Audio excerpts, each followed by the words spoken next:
Hello, everyone. I'm Karissa Dunham with Shining Light on Minnesota. Today we have a special guest with us here today, Niels. Welcome. Thank you. I'm excited to be here. Yes, so let's tell all our listeners a little bit about your coaching and what all that entails and how you got into it.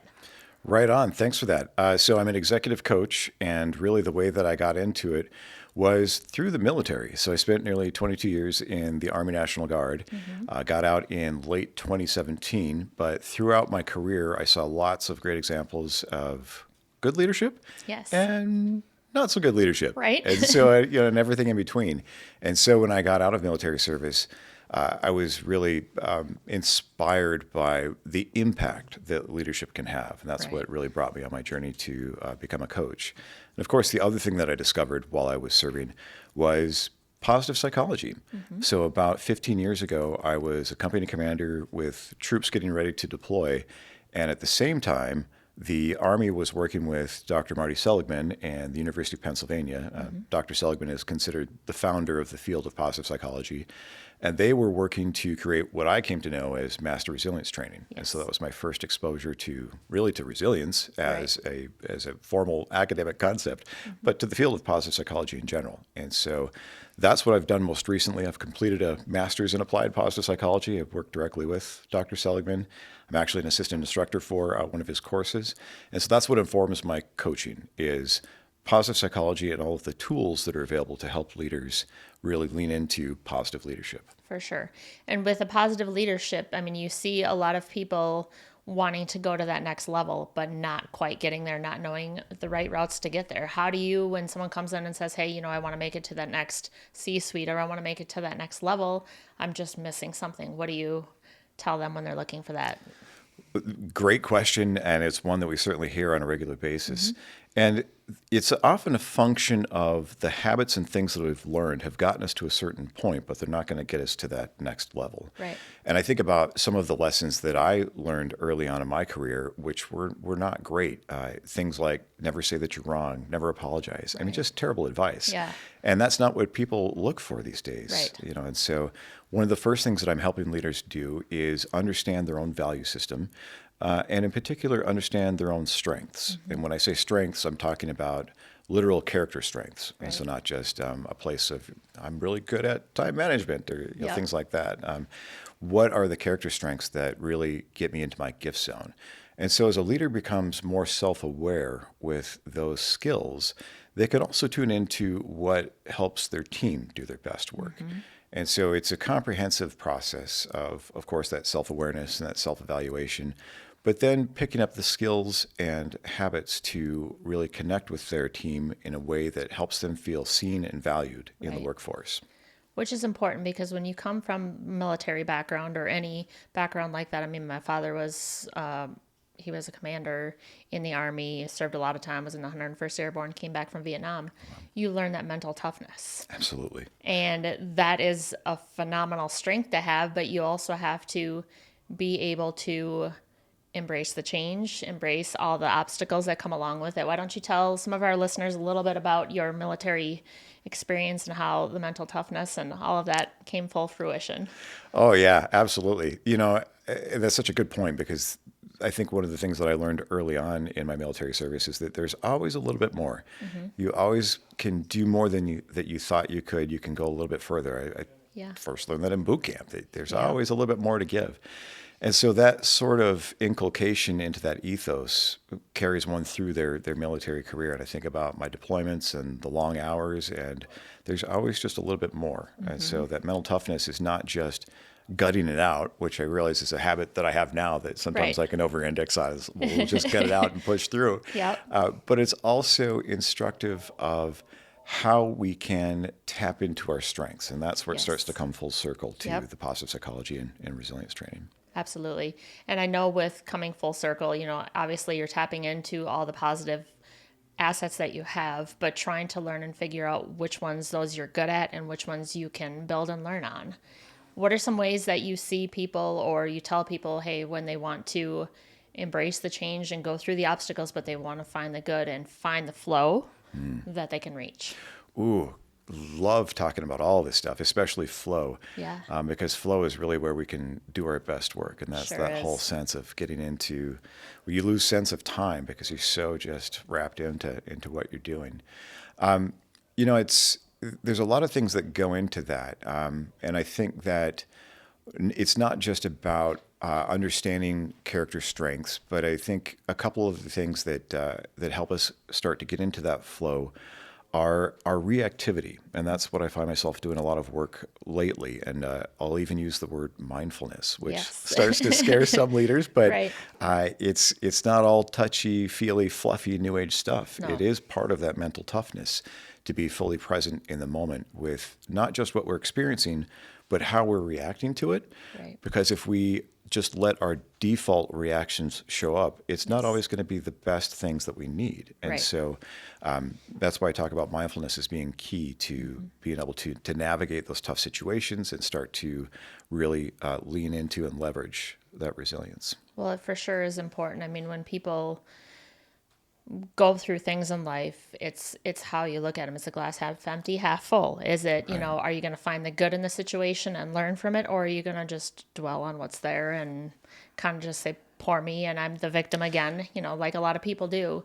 But I mean, I've always learned and I was raised to, find the good in people, find what's next, learn from the mistakes so they don't happen again and again. I love that so much. Absolutely. And that's the thing that I find myself talking about so often is that there's always a lesson if we're ready to learn from it. Right. And I love how you mentioned that really it's about reframing the situation. Am I going to choose to be a victim and get Right. stuck in that mindset? Or am I going to find what the gift is here? Because Yeah. there's always a gift to learn from. Even looking back at the pandemic, I mean, it's not something that any of us ever would have wished for, but there's been positive things that have come out of it. Yes, there have. And so I think that, again, reframing and being able to look for that lesson is critical. But it also makes me think about what a lot of people are experiencing right now with so much uncertainty. I recently discovered the World Uncertainty Index, and this has been around since about 2008. It covers about 143 different countries, and really what they're measuring is global political and economic uncertainty. Yeah. And so that has an impact, of course, on how we make decisions. But that's what a lot of folks, I think, are just on the individual level, on the micro level, Yeah. at least a lot of the leaders that I'm talking to, the uncertainty feels different right now. It does. But I think there's probably going to be a lesson, and there's something to be gained from that challenge and getting back to the mental toughness. Yes, How do yeah. we rise to the occasion? Absolutely. work And through? with the mental toughness, with all the change that's going, like as a country, as a company, as a person, how can you grow from it? Like what are you going to see that you can find that you can take with you to the next step? Because there's always those obstacles and the ebbs and flows. So how are you going to make it to the next level? And I think that's important for a lot of people to try to embrace too, is that the change that's always there. Absolutely. I mean, that's the thing. Is, Yeah. the only constant is change. It's Right. it's a cliche because there's some real truth there. Yep. So with getting into the psychology of things, how did you decide? Obviously, you had some great mentors along the way. Tell some people a little bit about your mentoring that you do now and how people can take it to that next level. Oh, sure. So the mentoring that I do now is, and of course, that's different from coaching, and I Right. can talk Yeah. people off about, there's a lot of distinctions between mentoring and coaching. For And, sure. mentoring tends to be a little bit more advice driven. Some of the things that I've gotten the privilege to be involved with is Bunker Labs, for one, a great nonprofit focused on veteran entrepreneurs. And so there's some great mentorship that I've gotten to do in that capacity. And it gets Good. back to, of course, being an entrepreneur, you certainly need a lot of mental toughness. Yes, There's yep. definitely a lot of change, and there's a lot of resilience that's required. And so that's one thing that I'm always passionate about. Being a veteran myself, of course, I care about being able to help other veterans navigate the entrepreneurial space. And especially with so much uncertainty, as we've already Yeah. talked about, Yeah. there's always uncertainty as an entrepreneur, but in the greater context of what we're all experiencing, it's Well, I important think right now. a big step too, what a lot of people don't realize when they don't have the veteran or the army or the military background is the change that when those people decide, hey, military is not right for me, I'm going to retire, and or I've had, I'm medically discharged, what now? Like you get to that state, or they have the PTSD. They have all the life lessons that now they have to work in the real world and try to get back in that mindset. Oh, yes. Really speaking my heart with this one, Yeah. because there is so much that goes into that transition. When I think about my own transition and when I decided to hang up my combat boots, I'd been in uniform over half my life. And so intellectually it made sense because my twins had just been born and I knew that the division was about to deploy, and it just didn't make sense with what I could tell the op tempo was going to be, my young family. And so it just made sense to try to take a knee. Boy, was that harder than I expected, Yeah. and that's in sort of the scheme of things, that's probably an easier transition. My younger brother was a Marine, and I was in Fallujah and dealt with some really tough stuff. And I think, everyone's journey is different, For sure. but I think he carries some different scar tissue than I do, Yeah. metaphorically speaking, but I guess Right. Yeah. literally too. But yeah, it's that transition that I think we can all, what I'm grateful for Minnesota is just the way that we take care of our National Guard soldiers here in particular. And so I think that's what is key to any kind of transition, but Right. especially leaving military service, is having that community to lean into, because there's so Yes. much identity wrapped into that whole career path. Yep. And I mean, the way I was raised is always, it's a thank you for your service, no matter who you are, what you've done. You don't know anybody's life story or where they've been, no matter where they've been in life.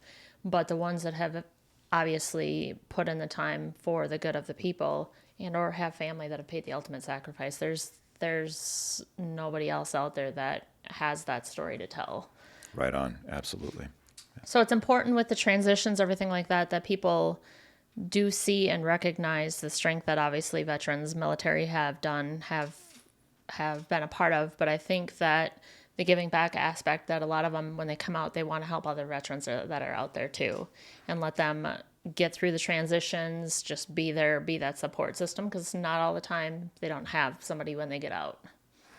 Right on. And I think you're touching on one of the things that I think is the ethos of certainly National Guard service, is taking care of those around of us, taking care of our community, and caring about being part of something bigger than ourselves. And so I think you're certainly speaking to my heart and how I felt getting out of service and why I volunteered with Bunker Labs and why I continue to be involved with those kinds of initiatives, because I want to help others on that same path as well. So let's dig a little bit deeper now into the coaching aspect that you do for companies that are out there, people in general. How do they reach out to you, and what are some of the steps that you take them along on the journey? Right on. Well, the easiest is on my website, nielsgott.com, spelled the Danish way, but I'm sure we can put the link in the show notes. For sure. So that's the easiest. I'm on LinkedIn, and so those are the easiest ways to get in contact with me. In terms of working with a company, I'm starting a Mindful Leadership Lab in May. It's our next iteration. This is a 6-week program that arms leaders with both the science and tools to find some presence and mindfulness and resilience in their own lives. Yes. So that's one of the things that I do with my co-facilitator.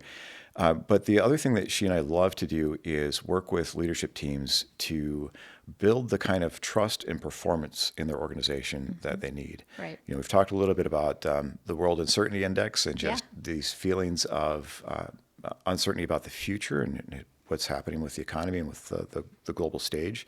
And so this is where leadership really becomes critical, that leaders can show up with integrity and authenticity and really build the kind of culture that people can do their best work. And so what she and I do are we help leadership teams build that trust and performance and work on their communication skills. We also do some other bespoke solutions from building custom retreats and offsites. And those are the things that I get really excited about, that we can create the kind of space where leaders can get together and really be vulnerable and authentic with each other. Yeah, which is important, because it's not only it is about team building in your own company, but it's also having that safe space, or that space to go, like, talking to other leaders and just getting out there, in whether they're in the same field or different fields. Everybody's going through those obstacles. So how are you routing around the ebbs and flows, or getting back to the office from working remote? Like, what does that look like now, and how can we help bring that team back to one? Exactly. It's normalizing that humanity. I mean, it can be lonely at the top. And so creating that safe space is so important for leaders to be able to learn from each other and lean on each other. For sure. So I saw you at a networking with purpose event. How often do you do networking, and what do you see for people that are out there that are trying to get back to work and that are trying to reposition into different career sets? There's lots of trends, and I think I network probably once or twice a month. In fact, I'm doing the Coffee with Purpose this Friday, this week, in Nice. fact, and so I'm looking forward to that one. What I like about events like that is that showing up with the intention to give rather than looking for Right. what I can get is critical. And it completely shifts the mindset of how we're showing up in that space.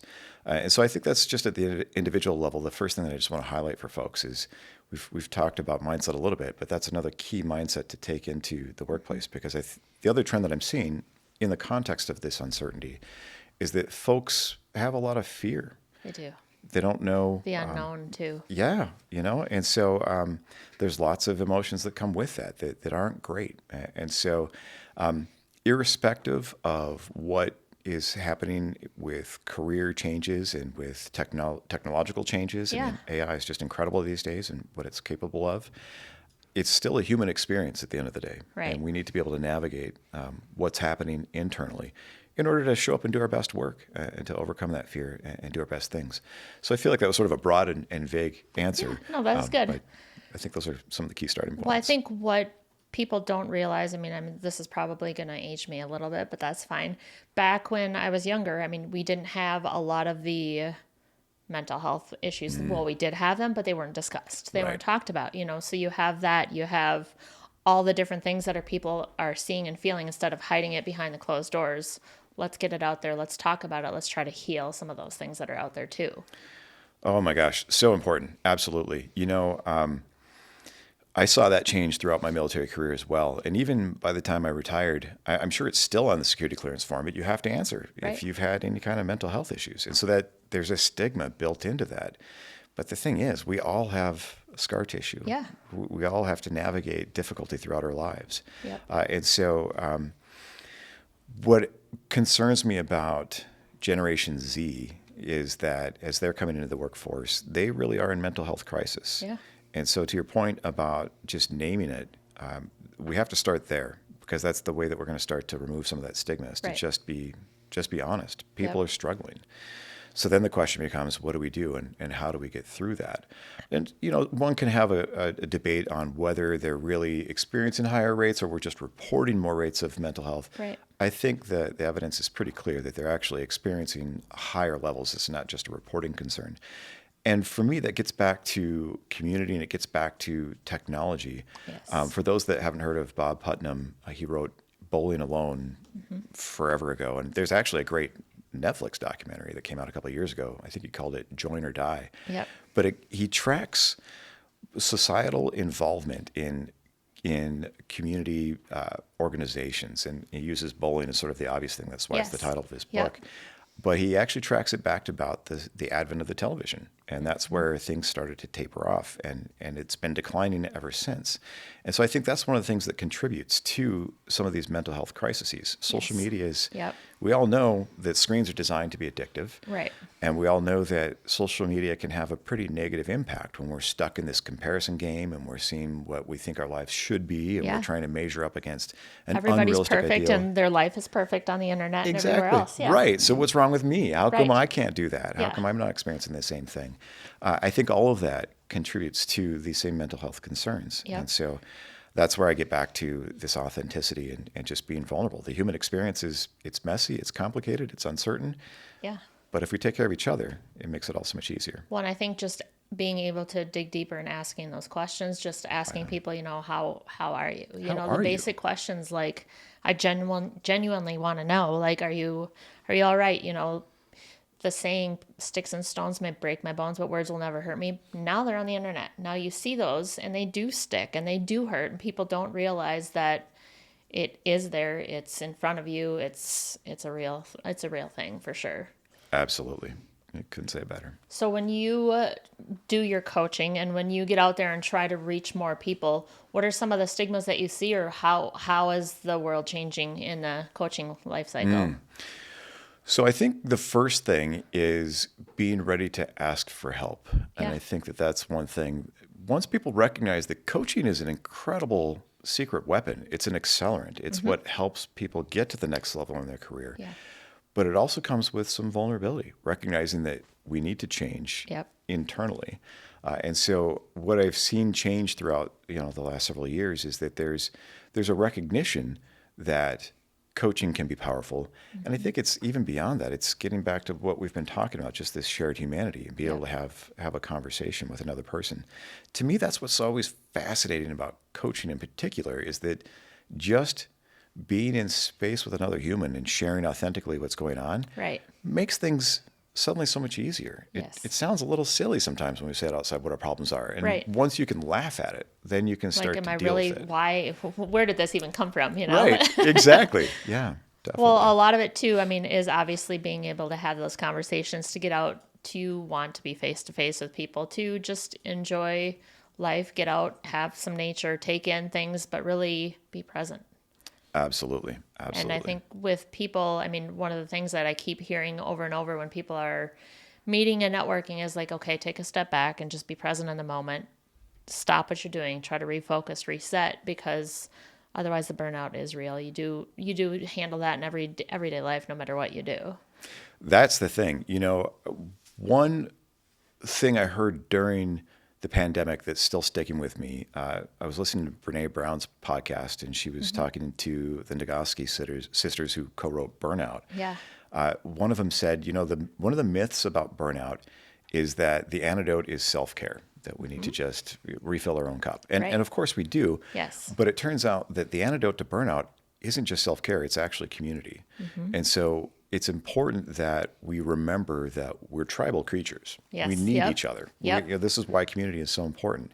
But the other thing that you said, well, there's a couple of things that really speak to my heart, is being present, of course, because I think that's key to unlocking that humanity. But being in nature is another way to reset and recharge. Right. We've got this incredible gift of the Boundary Waters Right. here in our state. Or just even out your front door. You never know where you're going to go. Just get out there. Do Exactly. something. It's as simple as just getting some fresh air, Yep. getting a little bit of sunlight, getting outside. Right Well, on. you hear more and more about like the people that are like just grounding, like that are dealing with things, that just want to get out there and just get out of the normal life, have a new change of scenery, whether it's, going to a different room, or it's going to a different state or different city, or getting in your car and driving, whatever your why and purpose is, try to find it and do more of it. Well, that's the thing right there, because purpose is such a powerful driver. Yes. And when we can better understand our purpose and tap into that, Yep. man, incredible things start to happen. What are some of your whys and your purposes that keep you going every day and want to help other people too? Lovely question. Well, I've already talked about the impact of leadership, and Yes. that's part of what gets me Yep. excited and motivated, because a leader that is willing to be authentic and willing to understand positive leadership can have such a tremendous impact on other people's lives. And so for me, that's one of my biggest whys, my biggest purpose, is that I really want to help leaders become the kind of leader that others want to follow. Right. Because that can be just transformative. We spend so much of our lives, so much of our time at work. The last thing that we need is for that experience to be draining, because that Yes. has trickle-on effects to the rest of our lives. Yep. And so that's the other reason why leadership is so important. You're really impacting people's lives in so many different ways that we are often oblivious to. Right. We never know what someone else's journey is, what they're carrying, what they're going through. So I think that's my biggest thing. But also just the conversation about getting outside. I get very excited about Nordic positive ritual. My name is Danish. I'm named after my great-great-grandfather, who was first over from Denmark. Yep. And part of my capstone was about Nordic positive ritual. And Wonderful. a piece of that is just leveraging what nature can do for us to Yes. reset and recharge. And so that kind of ends up being part of my why and my purpose. I'm Yeah. heading up to the Boundary Waters in about a month again, actually. Going a little bit Nice. early this year, so Yeah. we'll see if ice is out. Well, but- Boundary Waters is changing too. I mean, from what I've heard, Yes. they're selling some of the land and everything's changing, but it still is as a whole what it is and what it's meant for. Whether Right on. it shrinks up or everything like that, then you just find a new Boundary Waters to go to, right? Right on, exactly. Traveling wise, have you done any traveling lately, or what do you see with that, and where do you see like coaching in other areas and other necks of the woods as well. Right on. Well, I think coming out of the pandemic, there's still this hunger to be together. Yeah. And so I am traveling more often, especially for the executive team work where we're working as a group. Some of that work just is so much more effective when we're in person and can Yes. look each other in the eye and just have that human experience together. And so I'm traveling a couple times a month lately, it seems like, Yep. especially for that kind of For work. sure. Coaching is still pretty effective online. Yeah. And so I still find myself doing a lot of it virtual. I always appreciate the chance to coach in person when it fits. Yes, But, right. But the speaking tools of, are there at your fingertips when you do it online too, just as easy as anything else. right on. Speaking Yeah. of the gifts of the pandemic, that's one of them. Yeah. The recognition that we can have those How kinds do of you connections. see or feel that the new Gen Zers versus some of the millennials, things like that, incorporate the change and want to actually get together in person versus finding the good and let me have it on my phone. Let me have it on my technology, on my iPad or whatever that may be. Right. So when I was first learning about the differences between the millennials and Gen Z, and in my mind, I was sort of lumping them together as the young kids. When Yeah. That's Yep. actually not really fair. There are some differences between those generations, and we give the millennials a lot of crap that they're so entitled and me first, and Yeah. some of it's deserved. No, Right? it's, Yeah. but I think for Gen Z, there's this idea of the blending of the physical and digital space, Yeah. even before the pandemic, and so it's harder to get them to connect in person. Right. There's just this tendency to do things online, Yep. and I think that can have some detrimental effects long term. But again, we're still tribal creatures. Right. We still need each other. Yep. And I think that's part of why social media can hurt is that it offends that same pain center where we feel physical pain when we're hurt on a social level. Yep. But the problem is that we're sort of behind a screen. We're separated physically Yes. from another human being. Yeah. I mean, it's great for the connection. Like I could have friends all over the world and have a lot in common with a lot of people. But like you're saying, that emotion isn't quite there. Like you can't, what you see, what you type isn't the same as, actually being able to be in a room with someone and be like, wow, I could really feel how you're feeling now. Let's dig a little deeper. Let's see where that's coming from, what that stems from. Right on. Exactly. What do you think are some of the obstacles that are coming to in the executive world and the coaching world as far as AI, robots, technology, things like that? Yeah, that's a question that's happening a lot lately. And I've seen some friends of mine actually use AI to create a digital version of themselves and sort of, AI coach Sherry. And so I think that that's interesting. It's never going to replace, well, at least I don't think it can replace the emotion of another human. The human connection. I think that it can be a way to at least in the moment prompt some self-reflection and some self-awareness, which is one of the keys to coaching. That's one of the benefits is being able to have that space to do some of that introspection and self-inventory. And so I think digitally some of those things can be accomplished, but there's no replacement for a human being there with you Right. and feeling with you, just Yep. as you were saying a moment ago. Yep. And so I'm interested. I'm excited for what's possible and seeing what's coming. I mentioned my mentor, Dr. Seligman. One of the first things that he shared with us when I met him was that a grad student of his had taken all of Dr. Seligman's published work and trained in AI to be a digital Ask Marty. Oh, funny. And it was absolutely fascinating. And so he was excited to show us this tool and get us to play with it. And I asked him, well, how do you feel about this? Right. And he's like, I love it because first of all, it doesn't forget things. Right? It's you know, genius, and I don't remember your Right. name from one day to the next. It's got instant recall. Exactly. We're all humans. Our memory is fallible. Yeah. And, over his long career, he doesn't remember some of the first things that he wrote. And so that's got that instant recall. He also said, interestingly enough, it's got a little bit better bedside manner than he does. He can be a little bit of a gruff guy. And True so, statement. Yeah. Like it's not going to quite catch those rough moments or those edges when you're, when you're on. handling those face on. Exactly. So with the military background, everything like that, with technology, the way it's going and people trying to reach out and help more people, do you see that in the world of the military transition is going to be helpful? I certainly hope so. I think above all else, I'm an optimist. And so I'm always going to look at that with a Let's go, hope let's for, grow. Yeah. Yeah, exactly. Well said, for sure. And so I think that the more tools we have, the better that transition will go. I mean, Right. again, everybody's journey is different. Right. Everyone's needs are different. But we've got newer, cooler stuff to Yeah. try to work through it. What do you see that's obviously you're talking about what's coming out in the future with some of your processes and changes, do you have anything else in the mix that you want to do? There's one thing that I'm working with another retired Army officer. Uh, we haven't quite landed on what we're going to call it, but we've been talking about building retreats to fight toxic masculinity. And so we're still in the idea phase for this. But as we talk about the uncertainty and we talk about some of the mental health challenges, especially that the younger generation is facing, one thing that I feel like has always been a problem is I mean, for lack of a better name for it, is toxic masculinity. Yeah. And it gets back to, that crappy advice that I got as a young lieutenant, Yep. never say you're sorry, never apologize, never admit that you're wrong. Suck it up, buttercup. Let's just keep Exactly. moving on. Let's go, Right on. Yeah. And Yep. that's so not helpful. Right. None of us have it all figured out. None of us have all the Right. answers, so. Well, I think a lot of it, I mean, even in this day and age, when people are lagging behind or they're working a little bit slower, there's something there that's holding them down instead of just staying on top of them and let's get on to the next. Let's work through that process to see what the actual issue is or what's holding them up. Absolutely. I can't help but share just another quick story about my brother, because after he got back from Iraq, he was not doing well. Right. And anybody could look at him and see that his performance had changed. Yeah. But did anybody say anything? No. And that's the thing. And that's, Because they know that it's there. They just don't want to open that can up. They don't want to have that Exactly. conversation. Right. And man, he's doing a lot better now. And I'm so proud of him and all the work that he's doing, especially, speaking of helping other veterans through the transition, that's a lot of what he does now. Yeah. And he's great at reaching out to his brothers and sisters in arms and seeing how they're doing, because just as someone didn't ask him at the time when it could have been so impactful, Right.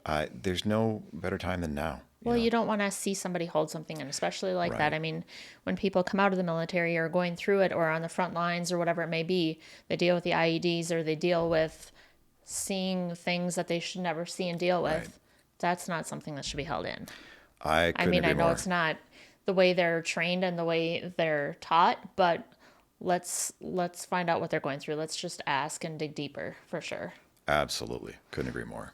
So what do you see? Obviously, let's talk a little bit about what's coming up in May for you guys and a little bit more about your mindfulness and everything like that. Yeah, thanks for that. I'm super excited. We've had a couple of great runs of this so far. And so as we get ready to launch the next one, it's a 6-week program. Yep. Again, it's called the Mindful Leadership Lab. Yep. And so it's a combination of science behind mindfulness. There's a bunch of online content that we provide as part of the program.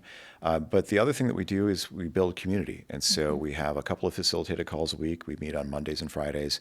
And there's a journal that we provide. And so part of that Monday and Friday check-in is it's both planning for the week at the start of the week, and then it's a reflection of the week at the end. And so this self-guided journal is a great way to both learn from the tools that we provide with all we've got a pile of videos. There's so much content packed into this course. Yeah. You can't possibly consume it all. And so, I don't want to overwhelm people, but Right. part of the journal and part of the calls are to help folks recognize what is fitting and what's working, and helping them to getting back to reframing and, Yep. and getting out of victim mentality and getting out of being reactive.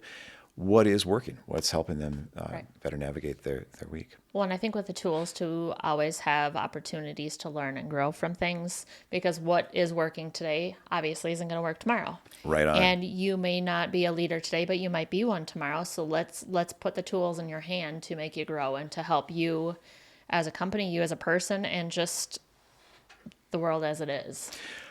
Couldn't agree more. And that's the thing is, even I feel like leadership is not necessarily always a formal title or position. Right. Anyone can be a leader, and it really Yes. comes down to influence. Yep. What kind of influence do you want to have in your life?